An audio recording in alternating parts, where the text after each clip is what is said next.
things where it's actually really nice to be able to welcome you in. And I'm going to take this one down because this is a commission, but I want you to see the paintings behind that I worked on my live here a couple of weeks ago. So this is them, and we're going to take them down.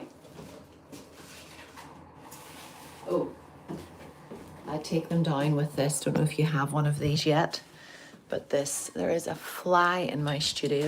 Oh, fall over. So this little guy, this is really good for taking your staples out. So let's do that. I hope that you're keeping well. Hope you're enjoying the demos. I know that you are because of the feedback is wonderful. And I'm just going to keep making them for you so that we can all grow and you can be your most unintentional artist. But it's good for you to see the progress. So for those of you that watched the painting of these last week, this is going to show you a dry piece, what it looks like, and then I'm just going to show you around the others. This is another large piece that was behind me. This is oil on canvas. I'll let you see the detail, and then whenever I write the text over, this is what the text looks like. And I encourage you to do that in my other live this week about just talking about what it is that you are painting so that it goes beyond just being a pretty picture. And a nice way to start that is to just dump your thoughts, brain dump them before you paint. For those of you that have always been very kind and asked about my headaches, I really stupidly decided that I maybe didn't need my medication for my crania continua, which is right behind the right eye in my head. And as a result, I'm now back on my medication and I feel a wee bit woo-woo today with it. But hence I'm a little quieter and not shouting at you. But I think it's good for you to see all sides of Ali online. This is then showing you the pieces that were inspired by the orchard. And if you're new to this, I'll stand up so you can see. It was that lovely tiny green of a Bramley apple from a visit to an orchard with my mum. And not to repeat myself, but my mum, after Dad died, she baked. She always baked, but she baked even more after he passed away. And she would bake apple tarts and she would bake scones. So I took her to a little cookery class, a little bakery class, and then this was inspired by that visit. So the pink, the blue was of the lovely blue sky. In Northern Ireland we've gorgeous weather at the minute, hence I'm in my vest top. And then the pink shades are from the pollinator tree. But just to show you, if you are always working on canvas that is already stretched and is pre-bought, this is the canvas that you often see me paint onto. And it comes in a large roll, and then whenever it is painted on like so, it dries. And this, I had a medium in the day that we painted this. You can go back and watch it.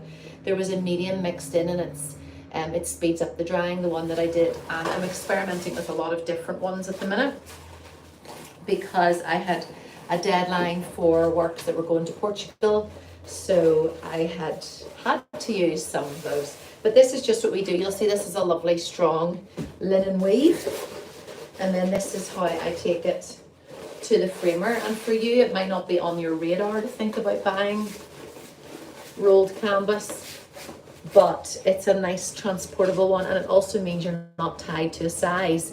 When I'm teaching you how to loose paint, we can often use the dimensions of the canvas to restrict us. So they restrict us in our brush marks, but they also restrict you in your brain. And I want you to paint loose and to enjoy the process and to let go of perfectionism. So one way to do that is when you have these larger canvases. This fly is really big. Other ones that I'm going to show you that are super big paintings too. By the way, this is a preview. No one else has seen these yet. These are going to be, I'm going to have open studios. So I know the majority of you are not in Northern Ireland, but if you are, well, do you know what I'll do? I'm having an open studio, but I can also have a virtual open studio in 2 weeks' time.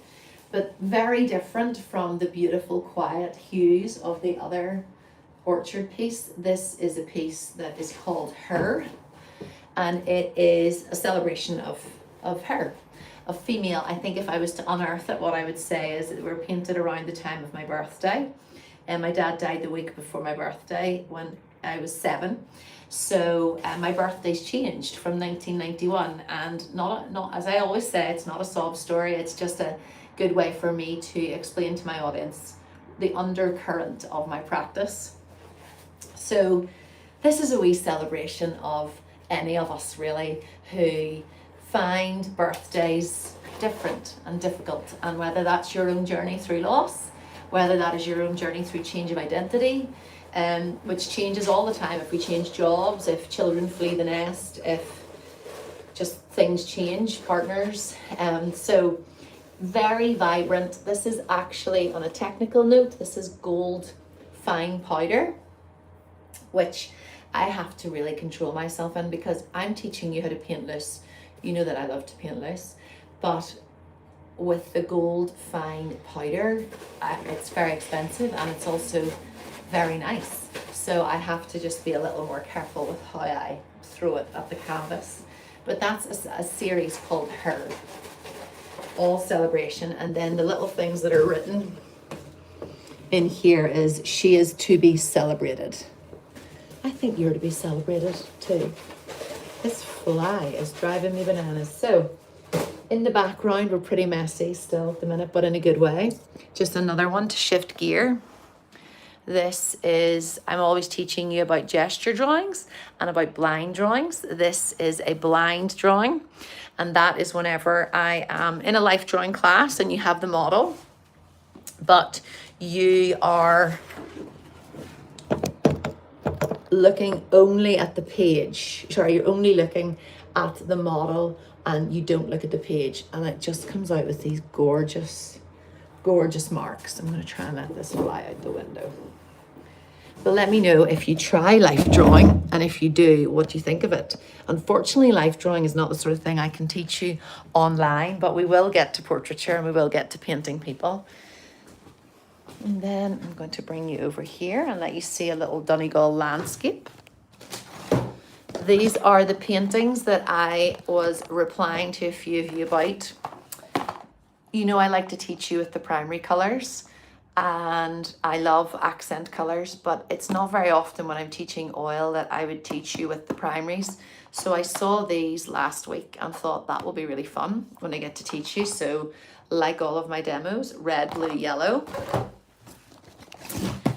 black and white. So those are for our future demos. On the note of oil painting, this is an oil painting.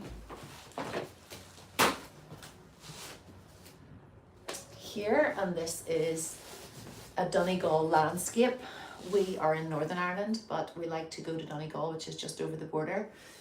This is a beach called Dewey Beach. So the headland is here, and then this is the reflection. You know, when I'm teaching you, I'm always teaching you about whatever is in the sea is often reflected in the sky, or above the sea is reflected in the sea. Same whenever we're working with the most recent demo of, it just went up yesterday.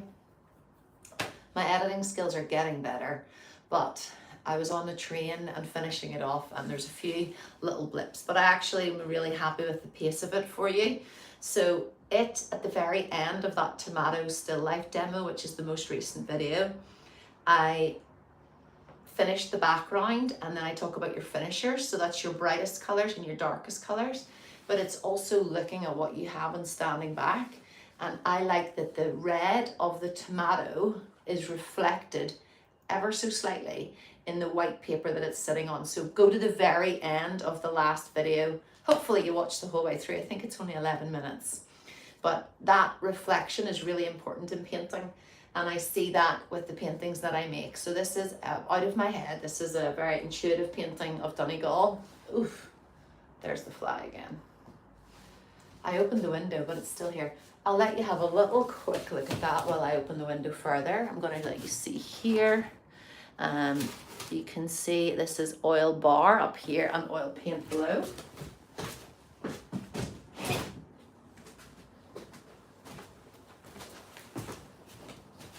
And that is what an 80 by 110 centimeters is like. And that is on, this is a pre-stretched canvas. But there's your mountains and the a lot of the thick oils as well. You can see how thick they are. So even if you use the demos that I teach you to paint a landscape, you can always go back over it with scoops of paint. And maybe that's another thing I could show you if you're interested in, is to go back over that landscape and to add nice thick paint to it. Sometimes we use a medium, but like the Liquitex that we used in one of the demos recently for the impasto flowers. It's a Liquitex modeling paste, but even at that you can still use, even though this is oils, we can still achieve thick paint. And it also it trains you to get used to the feeling of applying thick paint. So that's that one. Then it's probably worth showing you some of the pieces that I have that I don't really, they're more semi-abstract, we would say. So this is lilies from last year.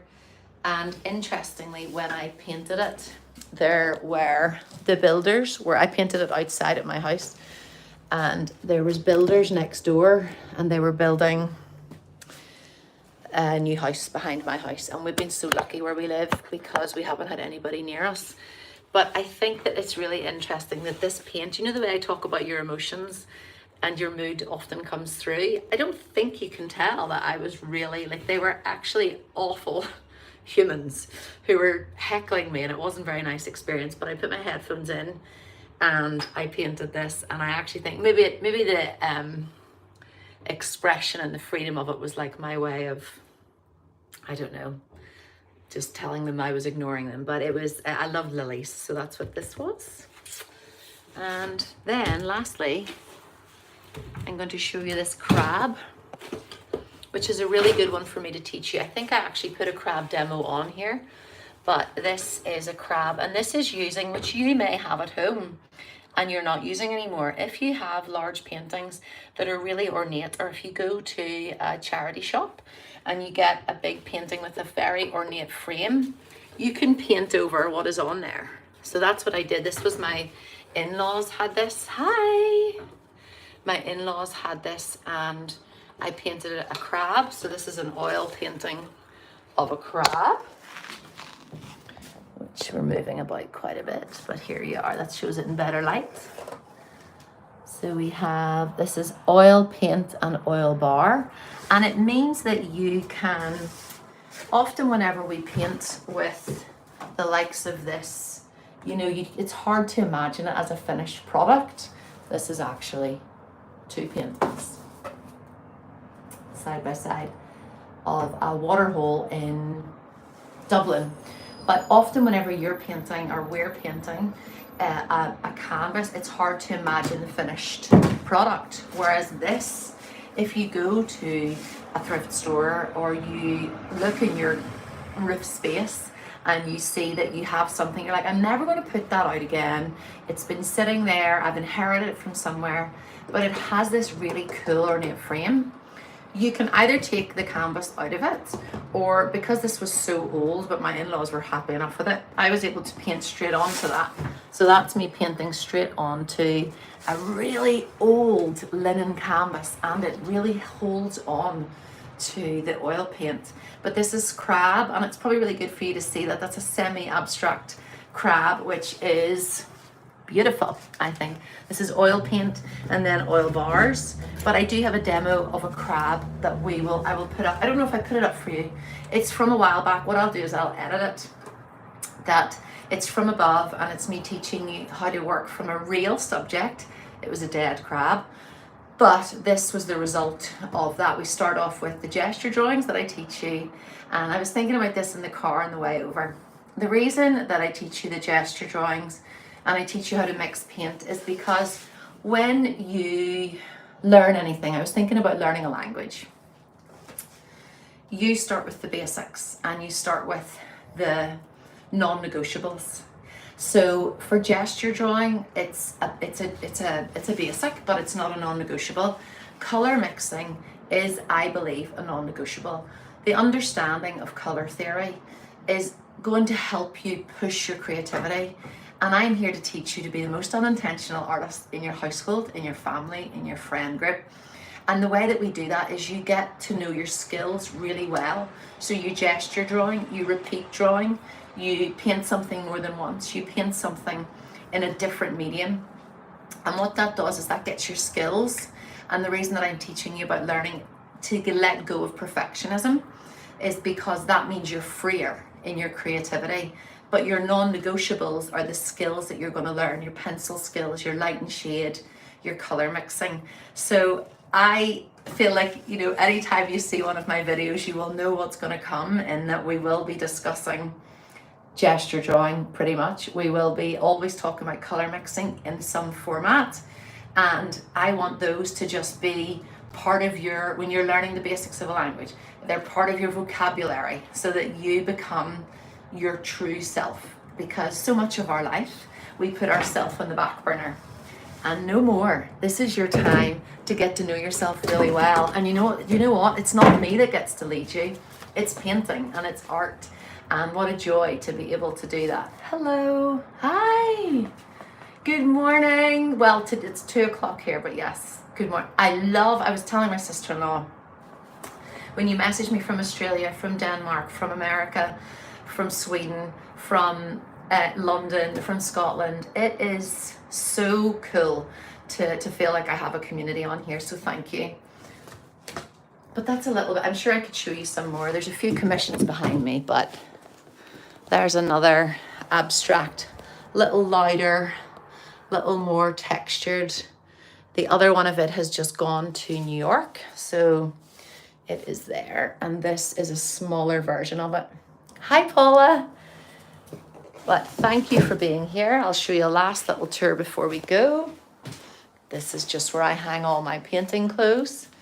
And then a little bit of bright to brighten up your morning before we go.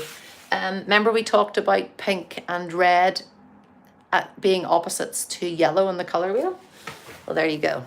That's creating harmony in painting. I was at the National Gallery in Dublin yesterday, and I absolutely loved it. I got to see, it was called The Beauty of Friendship, actually, The Art of Friendship, and it was 2 female Irish artists, Mary Guinness being one of them, both abstract artists, and from 1800s to the early 1900s. That's my other thing for you this week. If you can view art in real life, whether that's in a museum, whether that's a new show, even if it's a friend's art, in real life, there is just something so magical about it. But I'm going to do my best to show you what it is without that. But keep educating yourself and be inspired by other people, be inspired by other artists. So being in Dublin yesterday for a design conference, so that's with interior designers. I work a lot with interior designers.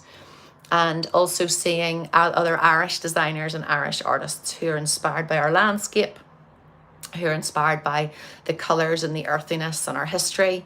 So then to go to the National Gallery and see female artists who paint with the same colour palette as me from the 1800s. How amazing is that? So women who are mixing colours like this. See this purple here, which I absolutely love. Those and beautiful lines, beautiful abstract lines. Good morning, I need to face my fear of bright colours. Yes, but that's also okay. That's why you're here. You're here to learn. So the color wheel is your best way to get used to the brights because it leads you in gently. We start with this very structured red and yellow mix orange, green and yellow mix, or blue and yellow mix green, blue and red mixed purple. So you start there and then the brighter colors can come in. I have a demo that I recorded for you, which we have purple in the sky. And it's only a little bit of purple and it's a little garden painting. And I recorded it and thought, oh, maybe they'll not even care about that. And then whenever I watched it back, I thought, that's really important for you to see that this is your entry into bright colors, impressionism, but also you will know your style. That's what I'm leading you. So true. I saw an exhibit of Mucha's works and it was so great. Excellent. Just keep absorbing yourself in art, especially if you have resources and the time to be able to do that. It's great. So thank you for letting me show you my art and for letting me lead you in painting. So I will see you, go see the last demo is about painting a tomato, turning just an everyday object into a piece of art. Oh, beautiful. You'll see my purpose here is, this is the purpose of my studio wall, to change the language of loss. So if you're new here, my dad died when I was 7, and the grief is the underbelly of my practice, searching for joy in the everyday. And then the second thing is placing importance on everyday moments, memories, and things. So that's what I place the importance, but I lead you as a viewer to also place importance on your everyday moments, memories, places, and things. So have a wonderful day.